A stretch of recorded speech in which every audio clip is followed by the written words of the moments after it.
자, 이번 시간에는 이제 문제 2번부터 입력을 해보도록 할게요.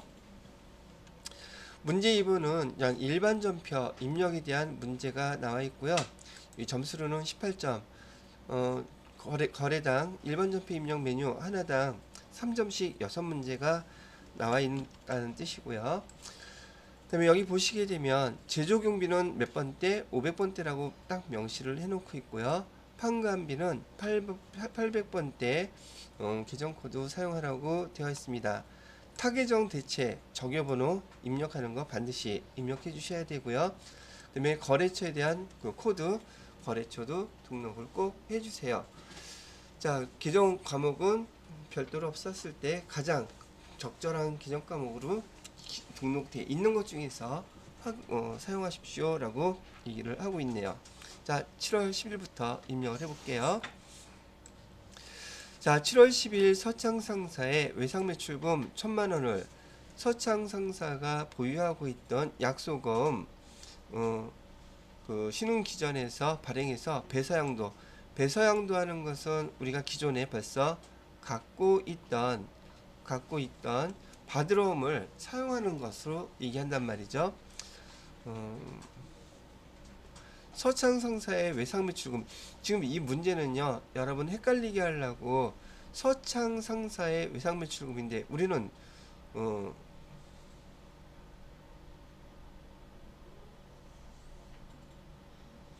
배서양도 봤다. 말을 잘 읽으셔야 돼요. 내용은 그런데 뭐라 그럴까, 말 갖고 좀 꼬아서 문제를 냈다 그럴까. 배서양도 받았다면 외상매출금 대신 우리가 어음을 받았다는 뜻이죠. 그죠? 자, 서창상사에 우리가 외상매출금 받을 게 있었어요. 그럼 분계는 어떻게 해주면 되겠습니까? 외상매출금 받았으니까 대변에 외상매출금은 감소시켜야 되겠죠? 1000만원. 이거 누구한테 받을 거 있었던 거예요? 거래처는 서창상사, 여기다가 바로 쓸게요. 서창상사 써주시고, 자, 어음을 받았는데 그 어음이 지금 서창상사가 발행한 어음이에요? 아니면 기흥기전에서 발행한 어음이에요? 즉 받으러음은 맞는데 받으러음은 1000만원 이렇게 맞는데 거래처가 같아요? 달라요? 이 받으러움의 거래처는 지금 어디라고 되어 있는 거예요? 신흥 이렇게 거래처가 다르죠. 요거 구분할 줄 아는지 같은 문제 똑같은 내용인데 말을 갖다가 조금 복잡하게 해놨죠. 이게 요거 파악을 잘 하셔서 이렇게 입력을 해주시면 돼요. 자, 그럼 7월 11일 날짜로 일반 전표 입력 클릭하시고요.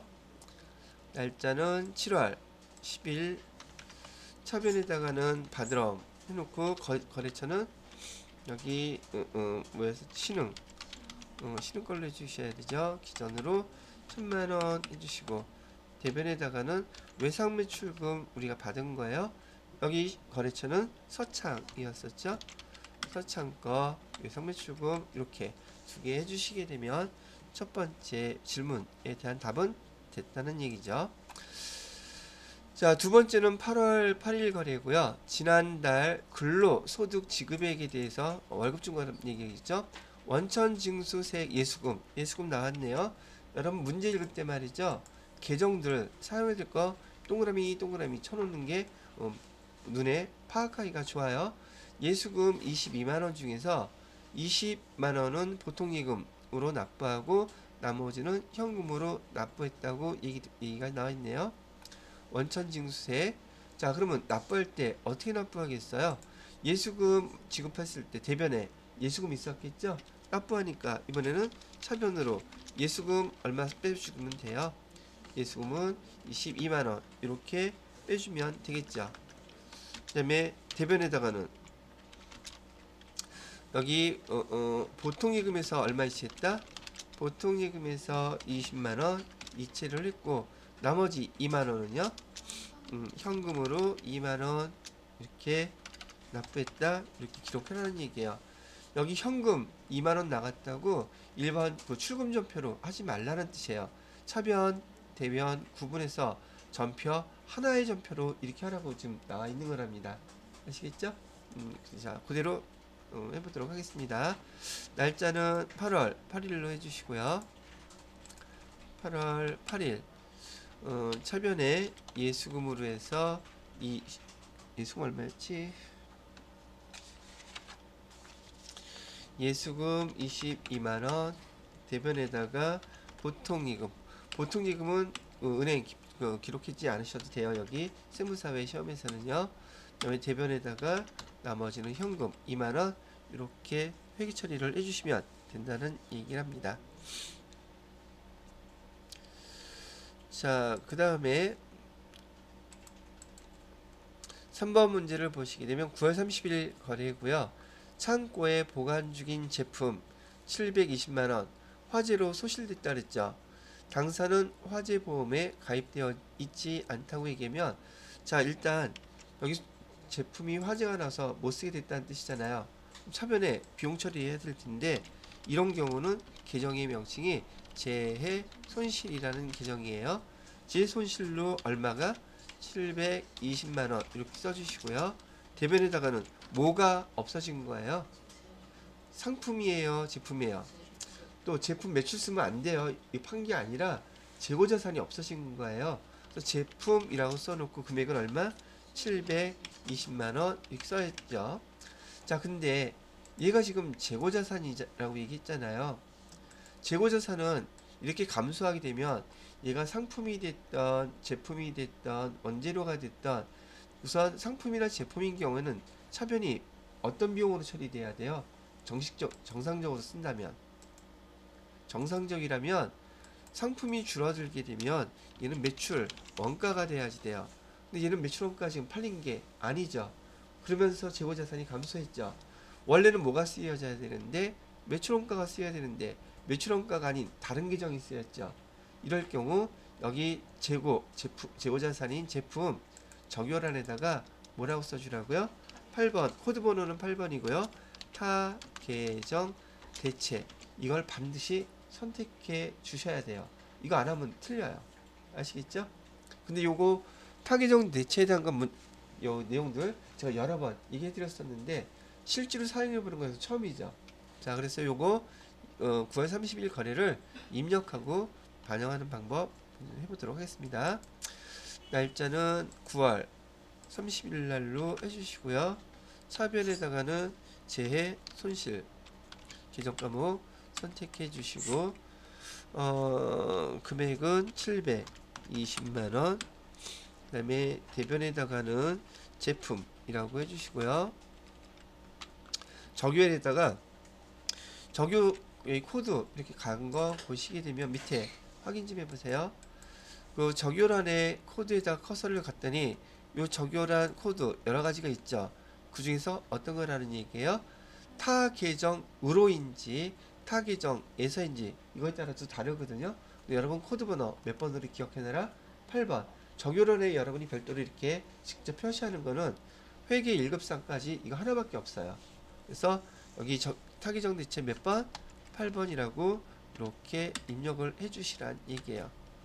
그러면 이 문제도 해결이 된 것이고요. 자, 그 다음에 10월 20일 거래를 볼까요?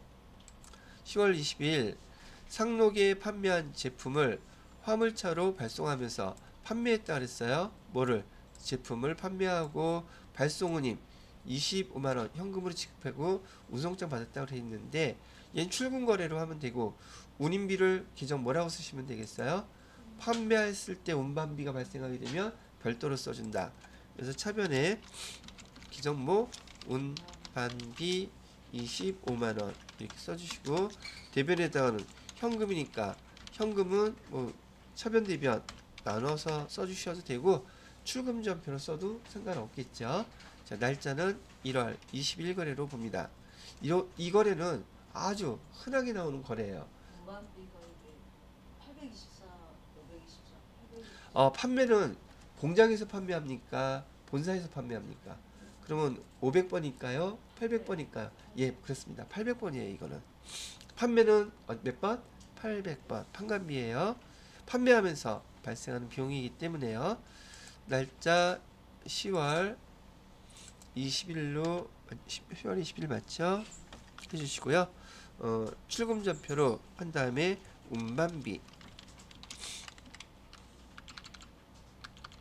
써주시면 되겠고요. 금액은 25만원 이렇게 해주세요.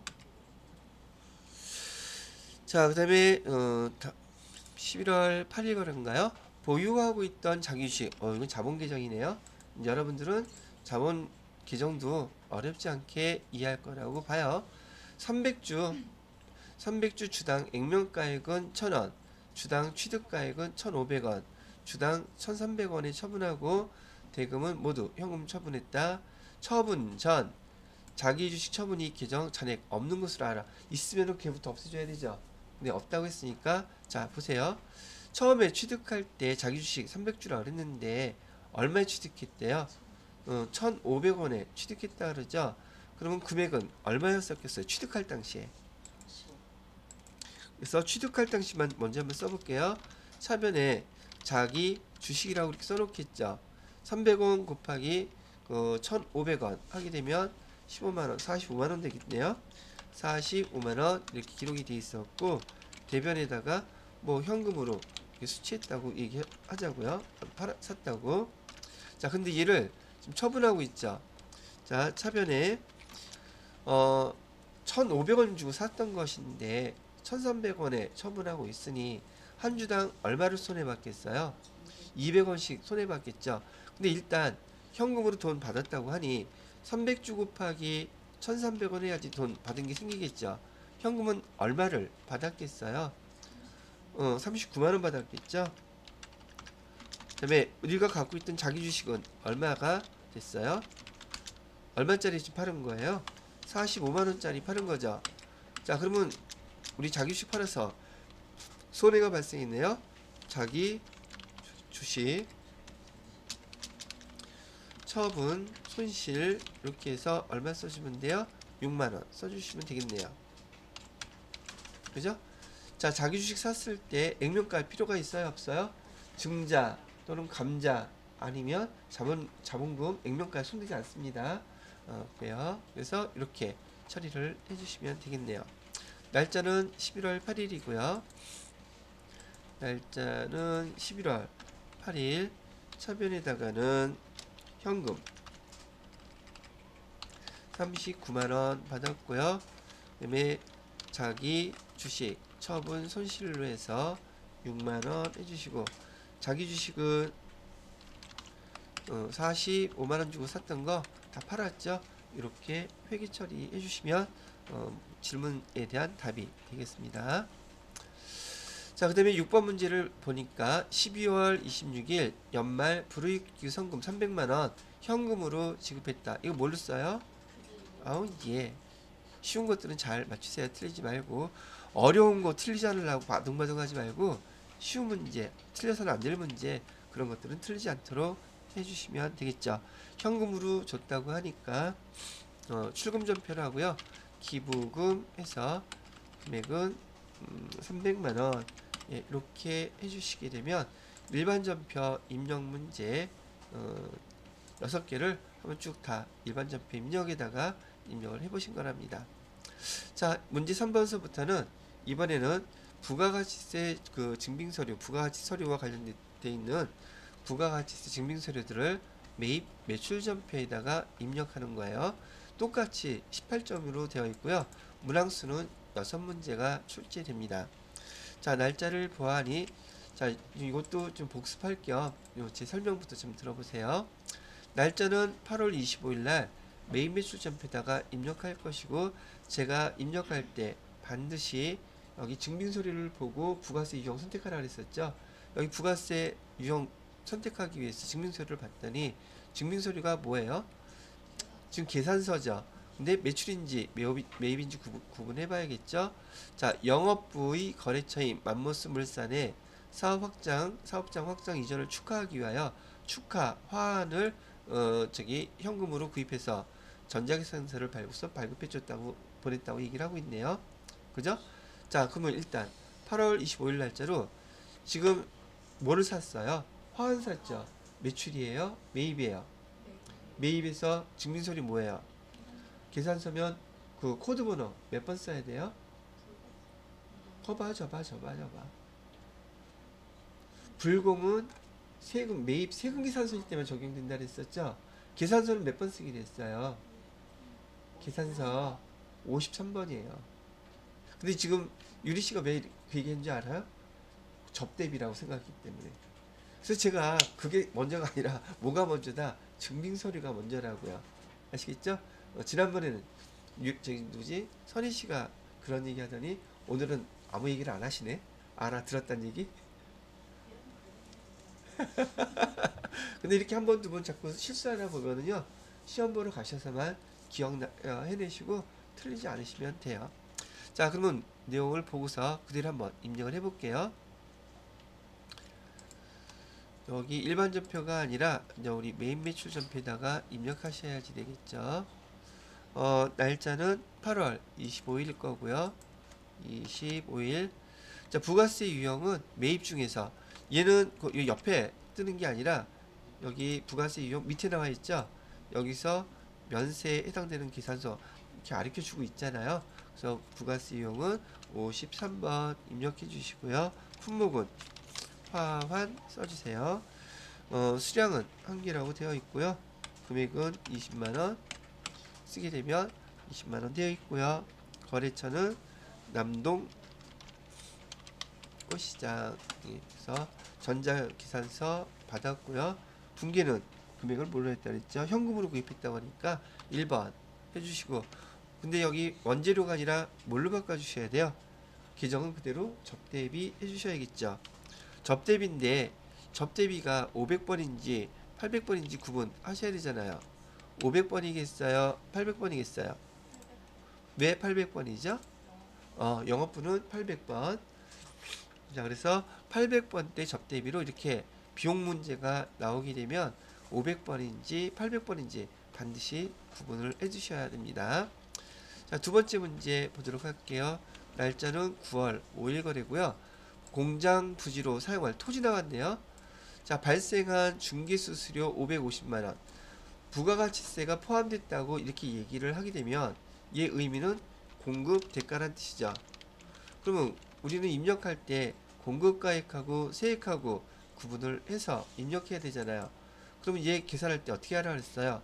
550만원 나누기 1.1 하라 그랬죠. 공급가액은 얼마라는 뜻이에요? 공급가액은 500만원, 부가세는 50만원짜리 지금 뭘 받았다는 얘기예요? 중개수수료 달라고 지금 지급하라고 전자세금계산서 받았단 말이죠. 자, 봐요. 이렇게 세금계산서, 그것도 매출이에요? 매입이에요? 이거 지금 매입과 관련된 거죠.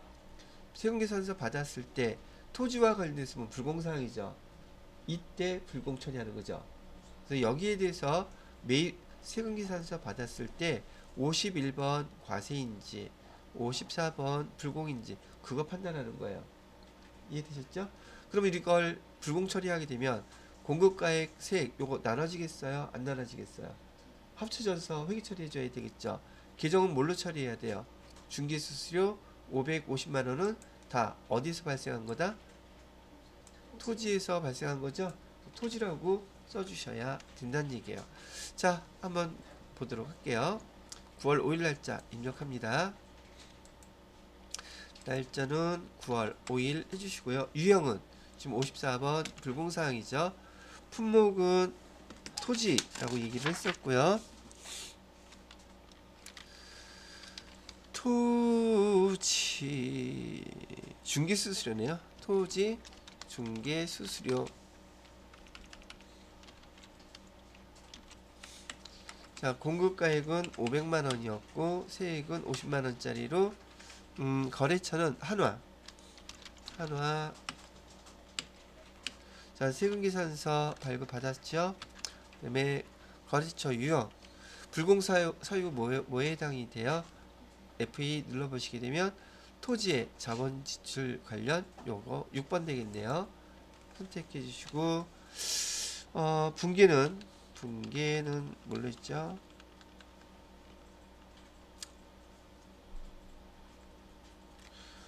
어디 갔어?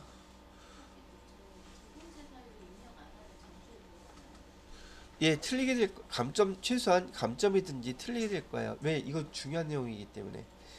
자, 그다음에 보통 예금으로 분기는 했다 그러니까 혼합 분기 누르시고요.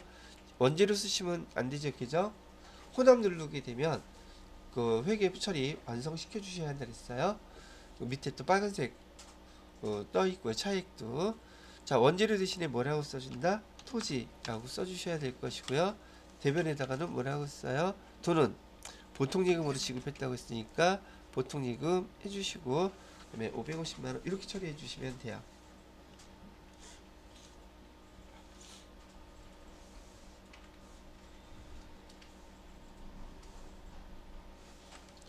자, 그 다음 문제 보도록 할게요. 자, 3번 문제를 보시게 되면 날짜는 11월 15일 거래고요. 최종 소비자인 이영수 씨에게 제품이라 했어요. 현금으로 판매하고 다음과 같이 현금 영수증 발급했다니까 매출에서 증빙서류는 현금 영수증 카과가 현과가 되겠죠. 현과 거래처 입력하랍니다. 이영수 씨. 자, 금액은 우선 15일 날짜로 해서 과세 물품가액 88만 원, 부가가치세액 88,000원. 이거 여러분 되게 혼동스럽게 만들려고 일부러 숫자도 이렇게 써준 거예요. 88만 원하고 80만 원하고 8만 원 이렇게 나누는 거 아니에요. 88만 원 자체가 공급가액이에요. 그래서 공급대가 입력을 하게 되면 나누어지겠죠. 이거 문제 낸 사람은 요 문제 하나로 그 시험 이거 보는 사람들한테 계속 혼란을 주려고 이 문제를 낸 건 맞아요. 왜 그러냐면 제가 한번 해볼게요. 11월 15일 날짜로 11월 15일 날짜로 유형을 갖다가 지금 현금 영수증이라 했잖아요. 그리고 매출이니까 매출에서 현금 영수증과 관련된 거는 여기 있어요. 그럼 현과에 해당되겠죠. 만약에 그럼 여기 현금은 부가세 유형은 22번 선택하셔야 될 거고, 여러분이 멋모르고 여기 80만원 88만원 이렇게 입력하게 되잖아요. 그리고 88만원을 이렇게 입력하게 되면 8만원하고 80만원하고 나눠지기 때문에 아무 생각 없이 이렇게 하고 넘어가기가 십상이란 말이죠. 근데 여기다는 뭐 넣어줘야지 돼요? 거기 공급대가, 즉 88만원을 여기다 넣어줘야 되고 8만 8천원을 여기다 이렇게 넣어줘야지만이 이 금액이 맞는단 말이죠. 자, 거래처는 누구라고 그랬었냐면 여기 이영수 씨라 그랬죠. 이영수 씨 입력해 주시고요. 자, 분기는 현금으로 영수증으로 했기 때문에 현금 영수증으로 매출 이렇게 해주시게 되면 제품 매출 부가세 수금으로 이렇게 나타난다는 말이에요.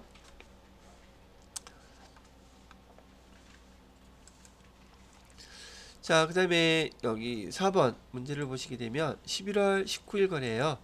연기 실업에 당사가 사용했던 촬영 문방구, 이게 유형재산 처분 문제죠.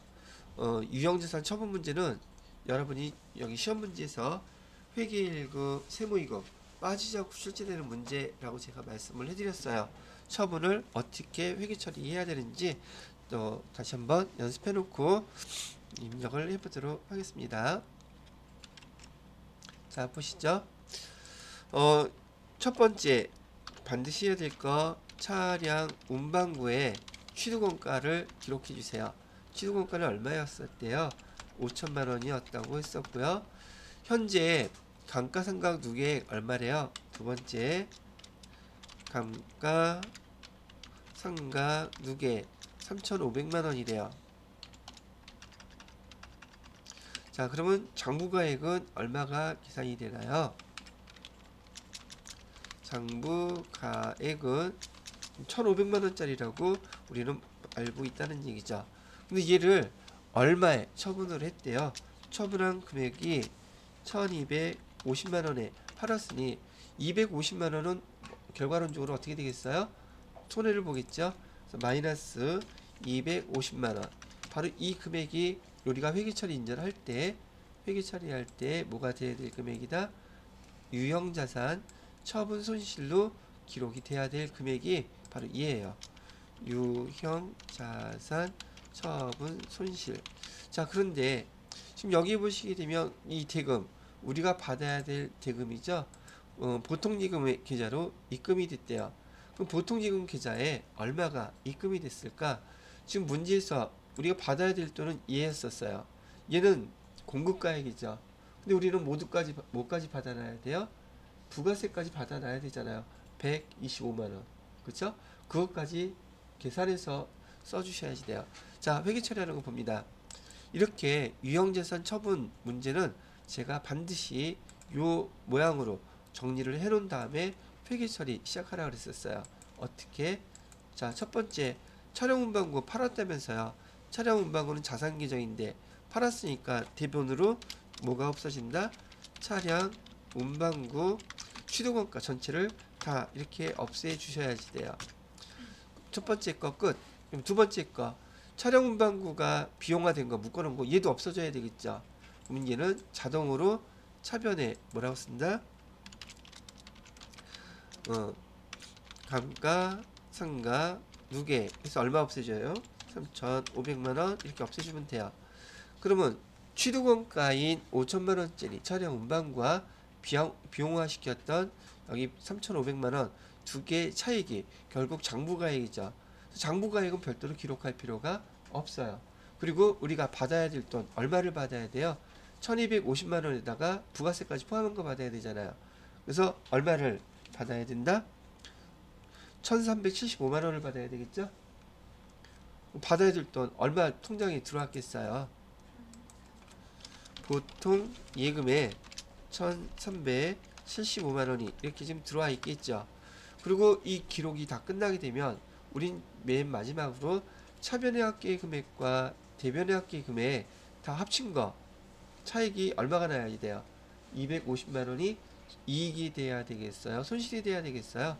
손실이 돼야 된단 말이죠. 그러면 여기 차변에다가는 250만원에 대해서 뭐가 뜨겠어요? 유형 자산 처분 손실 해서 얼마 쓴다?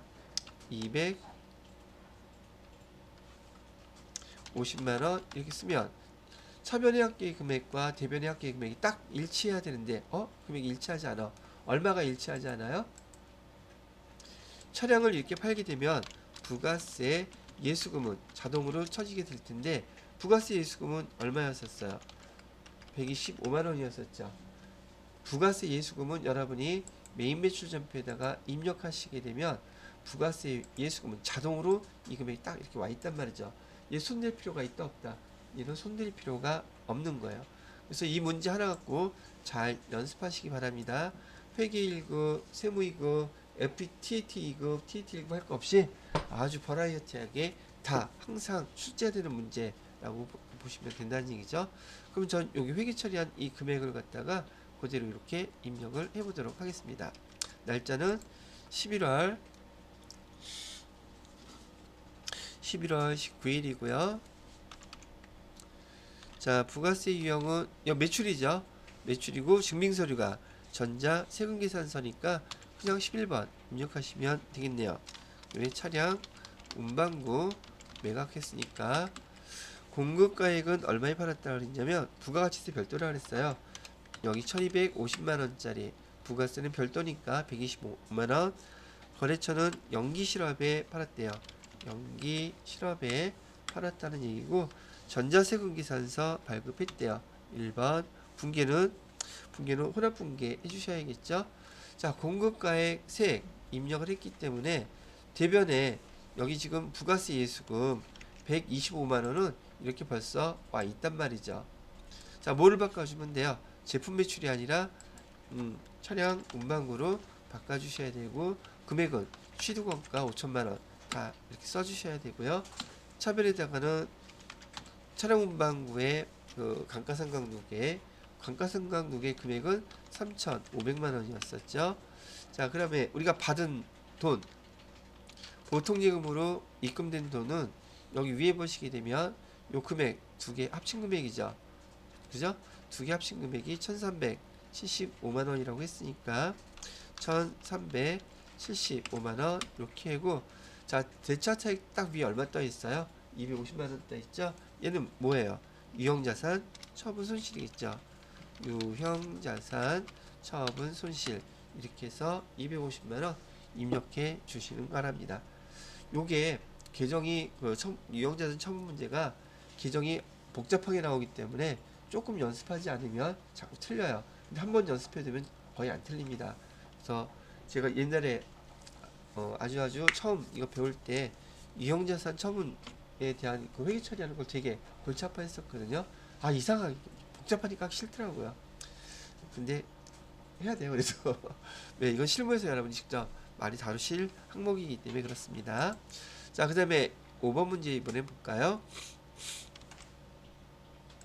자, 5번 문제를 보시게 되면 날짜는 12월 6일이고요. 임대인 하우스랜드로부터 생산부, 이건 뭔가 비용이 나오면 500번대로 해야 되겠죠? 생산부라고 했기 때문에 11월분 임차료 250만원에 대한 전세금 발급받았다.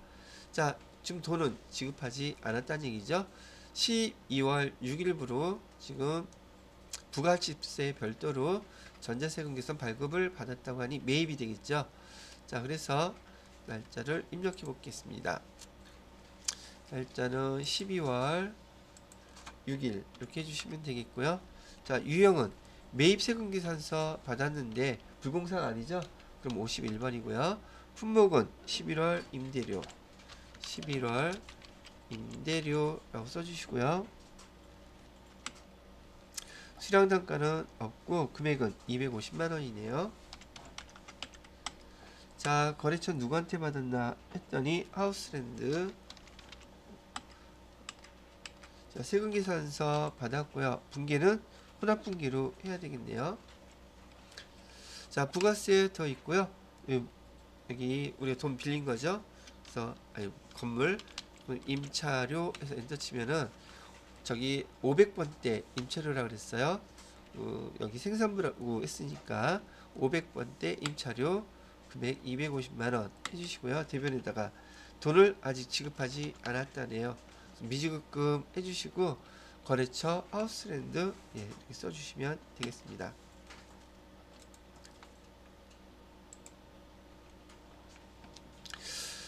자, 다음 건 6번 문제네요.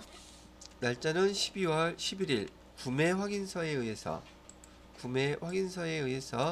아카디아 상사의 제품을 1100만원 납품하고 증빙서류 이게 뭐예요? 영세율 세금에서 이게 매출이죠. 지금 제품을 매출했다 그랬으니까 그럼 부가세 유형 코드번호는 몇 번이겠어요? 12번. 그렇죠. 이거 보고 하는 거예요. 대금 중에서 700만원은 외상으로 하고 나머지는 약소금으로 받았다고 하니 받으러 오면 되겠네요. 외상 매출금 그 다음에 약소금 받으러 오면 이렇게 쓰면 되겠죠. 이렇게 쓰라는 얘기예요. 자, 차변에 외상 매출금 1100만원 중에서 700만원 그 다음에 대변에다가는 뭐라고 써야 돼요? 제품 팔았다면서요. 제품 매출이라고 이렇게 써야겠죠. 금액은 1100만원 나머지 400만원에 대해서는 뭘로 쓴다? 받을 어음 그래서 400만원 이렇게 써주시고 거래처는 똑같이 다 어디로 쓰면 되겠어요? 아카디아 상사 써주시면 되겠습니다. 자, 날짜는 12월 11일로 해주시고요. 부가세 유형은 12 영세율이겠죠. 자, 그 다음에 제품을 팔았다고 했으니 제품 쓰시면 되겠고요. 수량 나와있지 않으니까 공급가에 1100만원 그 다음에 거래처는 아카디아 세금계산서 발급 했고요. 그 다음에 분계 영세율 구분은 저기 앞에 구매 확인서에다 동그라미 치시고요. 여기 영세율 구분에서 F2 눌러보시잖아요. 우리 여기서 영세율 구분하는 거 우리가 사용하는 거 딱 두 가지밖에 없습니다. 해외로 직접 수출하게 되면 직접 수출 1번을 선택하시면 되고 조금 전에 문제에서 나왔던 것처럼 내국 신용장이나 구매 확인서에 의해서 재화를 공급하는 경우에 여기 영세율 세금계산서 발급하면 지금 우리 문제에서는 구매 확인서라고 했었죠. 바로 요거에 의해서 구매 확인서에 의해서 재화를 공급하는 것이므로 3번을 선택해 주시면 됩니다. 그래서 F2 눌러서 3번 이렇게 해주시라고요. 서류번호는 없으니까 엔터 치고 넘어가시면 되겠고요. 자, 분계는 지금 혼합 분계로 해주셔야겠네요. 자, 혼합 분계 해주시고 차변에다가는 외상 매출금으로 얼마? 700만원. 왜 나머지 바드러움이 되겠죠. 바드러움으로 금액은 400만원. 자, 이렇게 해서 반영을 해달라고 얘기한 거였었어요. 자, 그래서 메인 매출 전표에 대한 입력도 6가지 한번 쭉 입력을 해보셨습니다. 문제 4번은 두 문제가 나오는데 일반 전표 입력 문제, 수정 문제 한 문제, 그 다음에 메인 매출 전표 입력 메뉴 한 문제. 그래서 한 문제씩 보편적으로 나오는데 수정하는 거기 때문에 둘 다 메인 매출 전표도 둘 다 일반 전표 입력에도 입력할 수는 있어요. 한번 보도록 하겠습니다. 자, 얘는 그 날짜에 들어가셔서 조회를 해 보셔야지 되는데 일반 전표에 입력이 되어 있는 것인지 아니면 메인 매출 전표에 입력이 되어 있는 것인지 확인을 해 보셔야지 될 거예요. 현대전자로부터 차입한 운영자금에 대한 이자 비용 50만원 중에서 원천징수세 13만 7,500원을 제외하고 보통예금 계좌에서 이체한 금액인 36만 2,500원에 대해서만 회기 처리하였음이 확인되었대요. 올바른 회기 처리를 하시고요. 원천 증수 세액은 부채로 처리하고 하나의 전표로 입력할 것이라고 되어 있네요. 원천 증수 세액 부채라는 건 예수금이겠죠. 자, 이자 비용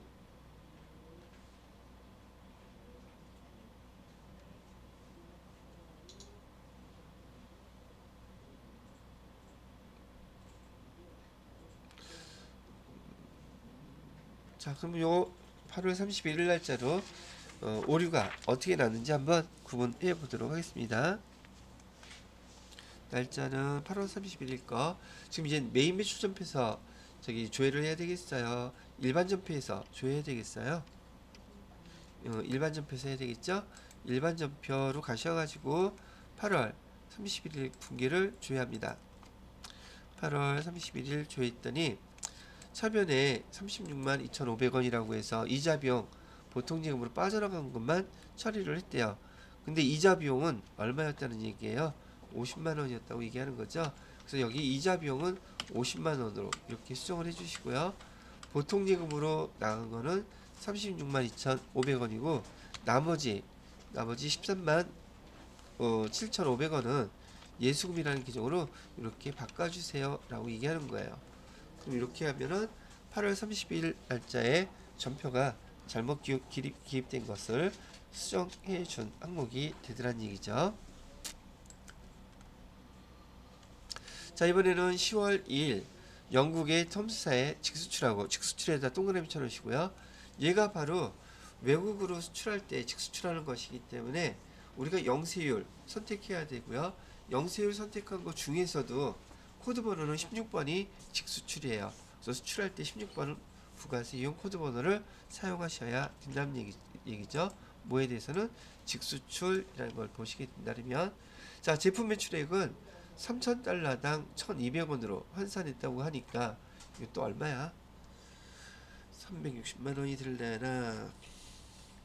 3,000불 곱하기 1,200 하니까 360만 원 맞죠? 환산해서 검토했으나 검토 결과 선적시 당일 확률은 1,250원이었다고 얘기를 하고 있네요.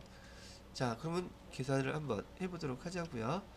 자, 10월 2일 날짜로 직수출이라고 얘기했으니 직수출은 어디 입력하는 거예요? 메인 매출 전표에다가 입력하시는 항목이에요. 그래서 10월 2일자로 메인 매출 전표를 조회를 해보세요. 10월 2일자. 자, 수출 제품 공급가액 다 되어 있는데 360만원이라고 지금 금액이 써져 있죠. 얘를 얼마로 바꿔주셔야겠어요? 1200원이 아니라 1250원으로 바꿔주시란 얘기죠. 그러면 375만원 되겠네요. 제품 매출을 얼마로 바꾸고요? 375만원으로 바꾸시고, 자, 외상불출금 못 받은 것도 3,750원, 375만원 써주시면 되겠어요. 자, 그 다음에 신용카드사 혼합분기에서 0세율9분 F2 눌러보세요. 0세율9분 직접 수출, 직수출 1번이에요.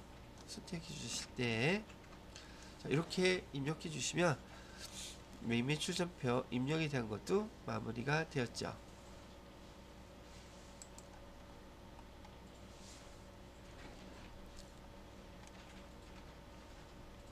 자, 그 다음에 결산정리상 문제네요. 결산정리상 3문제. 그래서 총 점수는 9점. 자, 영업부라고 얘기하니까 우리가 사용할 비용 계정은 800번대가 되겠어요. 소모품 구입할 때 전액 소모품으로 자산처리법으로 기록했네요. 처음에 결산할 때 사용분은 비용으로 계상이 오고 있다고 얘기를 하고 있어요. 결산 시 영업부로부터 미사용 소모품 얼마래요? 100만원 통보 받았대요. 자, 그렇다면 이제 지금 소모품으로 남아있는 것은 지금 자산처리법이니까 지금 100만원 남아있다는 뜻이겠죠. 그죠?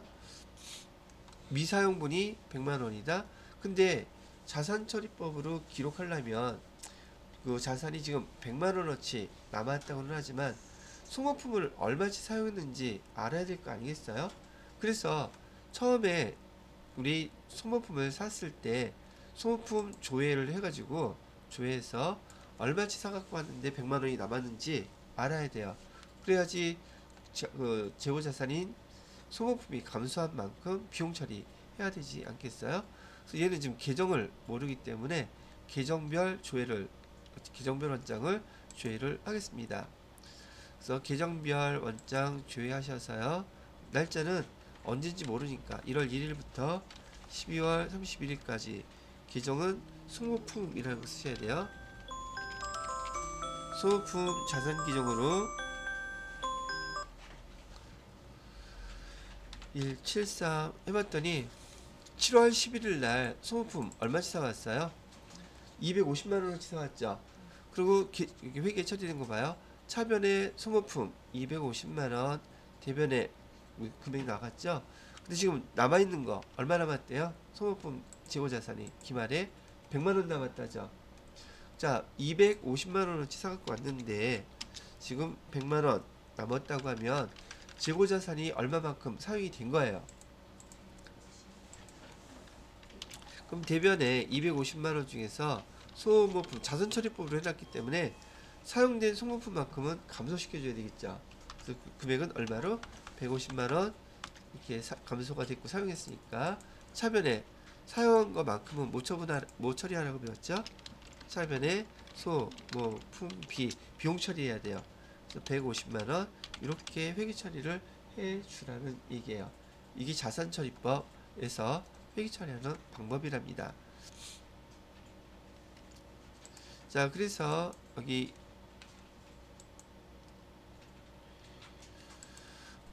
계정에 12월 31일 날짜로 일반 전표 입력으로 가셔서요. 날짜는 12월 31일 차변에다가 소모품비 해주시고요. 금액은 150만원, 대변에다가는 소모품 해가지고 150만원 이렇게 사용된 것만큼 감소를 시켜주시면 되겠다는 얘기죠.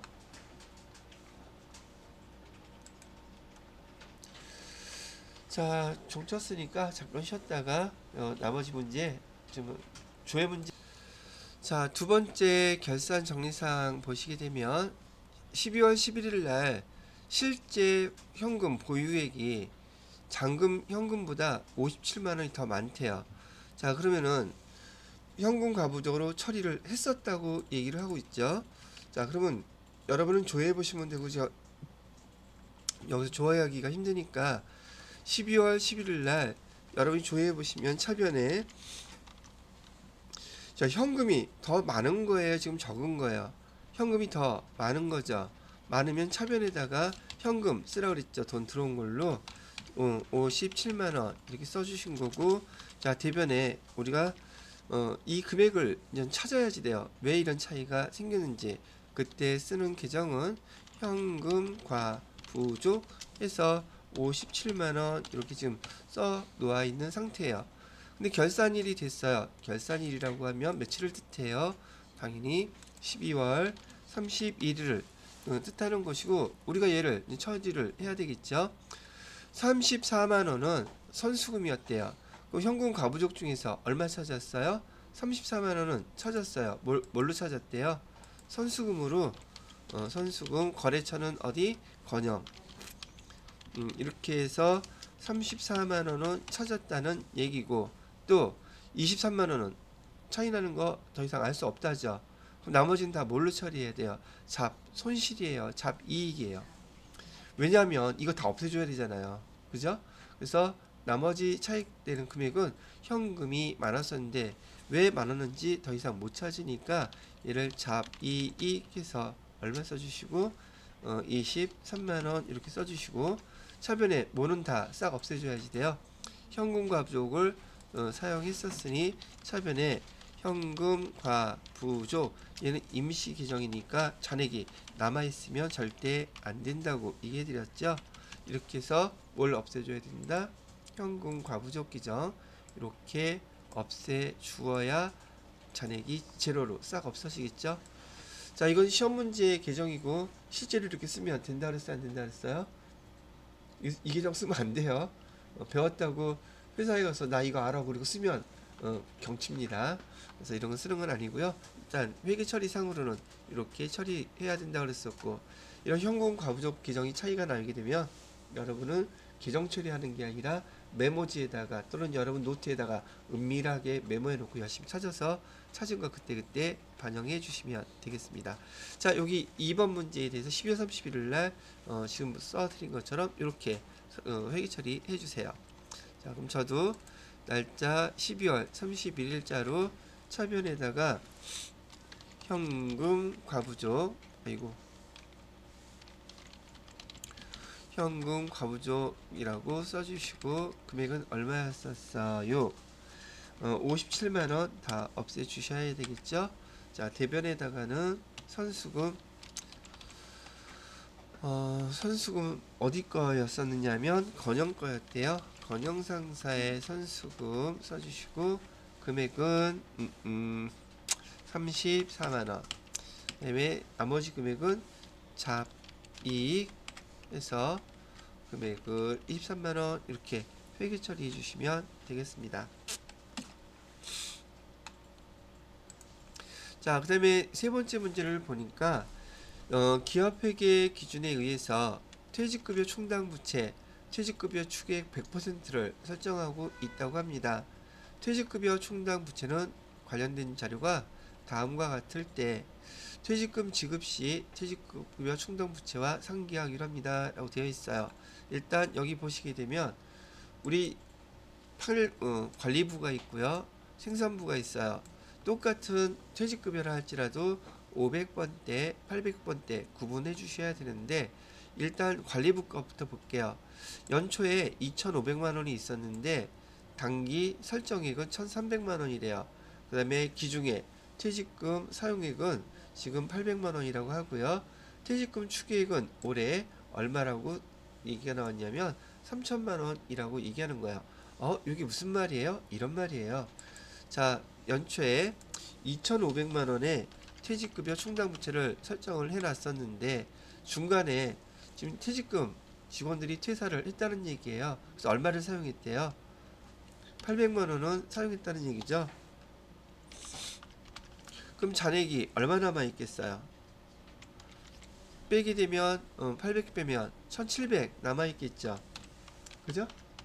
근데 올해 말에 12월 31일 날 또 전 직원이 퇴사한다고 가정을 해서 퇴직금을 계산해 봤더니 얼마가 계산이 됐다는 뜻이에요.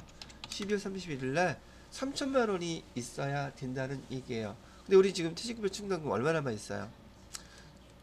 1700원 있으니까 1300을 추가로 해줘야 되겠죠. 그 추가로 설정하는 금액을 뭐라고 부른다? 당기 설정액이라고 부르는 거예요. 자, 일단 우리는 얼마를 더 해줘야겠습니까? 퇴직급여로 1300만원을 더 이렇게 충당을 해야지 돼요. 똑같은 원리로 제조부에 기초에 얼마 있었대요. 여기서는 파란색으로 할까? 파란색으로 3천만 원 이렇게 있었는데 퇴사해서 얼마를 사용했대요? 1천만 원은 사용했대요. 그러면 잔액은 얼마 있었겠어요? 2천만 원 있었겠죠. 근데 연말에 계산했더니 얼마 있어야 되는데요? 3,500. 그럼 얼마를 더 해주면 돼요? 1,500을 더 추가로 해주면 되겠죠. 1,500 됐어요? 그럼 충당금은 총 얼마가 돼야 돼요? 두 개 다 합쳤을 때는 2,800이죠. 자, 이거 입력하는 거 제가 저는 일반 전표 입력에다가 회계 처리할 거 아니에요. 이게 결산 자료 입력에다가 자동 결산할 거거든요. 근데 분계 내용부터 이해는 해야 되니까 얘를 갖다가 12월 31일자로 여러분이 분계 처리를 하시게 된다면 이렇게 해주셔야지 돼요. 어떻게? 차변에 우리 퇴직급여 충당금 설정할 때는 퇴직급여 이렇게 쓰기로 했었죠. 근데 퇴직급여 판매 관리부는 이 퇴직급여가 500번대이게 있어요? 800번대이게 있어요? 800번대예요. 그래서 우리가 800번대 이 비용을 갖다가 수기로 써줄 때는 판관비라고 해서 이렇게 가로쳐 놓고 판 이렇게 써요. 코드를 입력할 때는 800번대지만 말로 쓸 때는 가로쳐 놓고 뭐라고 쓴다? 판관비라고 해서 판 이렇게 쓰는 거예요. 금액은 1,300만 원. 대변에는 뭐라고 써야 돼요? 퇴직급여 충당 부채 해갖고 두 개 다 얘는 부채 계정이니까 비용 계정이 아니에요. 합쳐진 금액 2,800만 원 한꺼번에 2,800만 원을 한꺼번에 이렇게 써주시고요. 그다음에 여기 제조생산부 거 퇴직급여 이렇게 해놓고 가로해놓고 얘는 500번대를 수기를 쓸 때는 제 이렇게 쓰는 거예요. 여기 1,500만 원 이렇게 회계 처리를 해주는 거예요. 근데 이거 지금 제가 일반 전표에다가 입력한다 그랬어요? 결산 자료에 입력한다 그랬어요? 결산 자료에 어떻게 입력하는지 보세요. 자, 그래서 전체 화면에서 결산 자료 입력은 오른쪽 끝에 있죠. 결산 자료 입력 클릭하시고요. 날짜는 1월부터 이거 잘 보셔야 돼요. 12월까지 선택을 해주고 여기 밑으로 쭉 내려가 보시게 되면 내려가지 말고요. 위에 보시면 퇴직 충당이라고 써 있는 거 보이시나요? 클릭해서 열어보세요. 그러면 퇴직급여 추계액 얼마라고 아까 나와 있었어요. 12월 31일자로 퇴직급여 추계액 500만 원짜리는 500번대는 얼마 해줘야 돼요? 1,500만 원이 퇴직급여 추계액이 아까 얼마? 3,500만 원이었었죠. 여기에서 얘기하는 퇴직급여 추계액 12월 31일자로 얼마 있어야 돼요? 그 물어본 거예요. 그럼 퇴직급여 추계액은 3,500만 원이죠. 그랬더니 여기 추가로 해야 될 거 자동으로 지가 알아서 딱 계산하고 있죠. 그죠? 두 번째 800번대 코드 잘 보세요. 800번대 사무직에 관련된 것들은 퇴직급여 추계액 얼마였었어요? 3천만 원이었었죠. 나머지 거 계산했더니 1,300지가 알아서 딱 돼 있죠. 그죠? 자, 그리고 요렇게 계산된 내용을 밑에 결산 반영 있죠. 눌러보세요. 그리고 여기 퇴직급여는 제조 쪽은 노무비 들어가 있겠죠. 노무비 밑에 퇴직급여 전입액이 1,500만 원 자기가 알아서 딱 이렇게 와 있죠. 만약에 얘 퇴직급여 충당 얘가 활성화되어 있지 않으면 조금 전처럼 계산해서 이 자리에다가 1,500만 원 여러분이 입력만 해주시면 돼요. 됐죠? 자, 그 다음에 밑에 판관비에도 퇴직급여 있겠죠. 500번대 800번대 퇴직급여 내려가셔서 보시게 되면 판관비에도 1,300 자동으로 딱 반영되어 있는 거 보이시나요? 자, 이렇게 반영되어 있는 거 확인하신 다음에 여기 위에 똑같이 뭐 눌러주시라 그랬어요? 전표 추가 안 누르면 이거 무조건 틀린 겁니다. 전표 추가 눌러주세요. 그러면 이 결산 전표, 결산 분계를 일반 전표에 추가하시겠습니까? 물어봐요. 네, 누르시면 돼요. 그럼 위에 보시게 되면 자동 결산 분계 완료. 이거 반드시 확인하셔야 돼요. 그리고 12월 31일자로 가서 일반 전표 입력 확인 안 하셔도 되는데 처음 해보는 건지라 가서 한번 확인을 해보세요. 일반 전표 입력 12월 30일자로 조회를 하시게 되면 거기 대체되는 것들 모든 계정들이 알아서 쫙 정리돼서 나타나는 거 보이시죠? 근데 이거 확인할 필요 있다 없다? 없어요. 그냥 처리했으면 된 거예요. 아시겠죠? 자, 이렇게 해서 결산 반영까지 끝내 보았습니다. 자, 결산이 끝난 다음에 다음 마지막 문제는요, 조회하는 거예요. 자, 그래서 조회하는 문제 뭘 조회하나 보냐면 보편적으로 재무회계에서 장부나 재무제표 조회 한 문제 내지 두 문제 나오고 부가가치세 신고서 부속서류에서 한 문제나 두 문제 나와요. 아니 두 개 하나 이렇게 나오든지 하나 둘 이렇게 식으로 나오거든요. 자, 1번 문제를 한번 볼까요? 4월에 롯데카드 사용 금액이 얼마인지 물어보는데 롯데카드는 거래처죠 지금. 그렇기 때문에 거래처 원장에서 조회를 해보셔야 된단 말이죠. 자, 카드 결제 대금은 4월 10일이라고 나와 있네요. 자, 그래서 여기 우리 장부에서요 거래처 원장을 클릭해 보시고요. 4월 달이라고 그랬어요. 그러면 날짜는 4월 1일부터 4월 30일까지 계정 과목은요 여기 미지급금이라고 얘기했네요. 거래처는요, 거래처는 롯데카드 AP, 그래서 롯데카드 99602. 자, 이렇게 보시게 되면 지금 4월 달에 사용 금액이 얼마냐고 물어보고 있으므로 롯데카드에 대해서 지금 쓴 금액 얼마 썼다고 나와 있어요. 20만원 미지급금 20만원을 사용했습니다라는 게 나와 있으니까 요거 숫자를 써 주시면 되겠죠. 자, 그 다음에 두 번째 문제는 5월 한 달 동안 판관비 판매관리비 총 지출금액 얼마냐고 물어보고 있어요. 판매관리비는 여러분이 계정으로 죽었다 깨어나도 조회할 수가 없어요. 왜요? 얘는 통합계정이잖아요.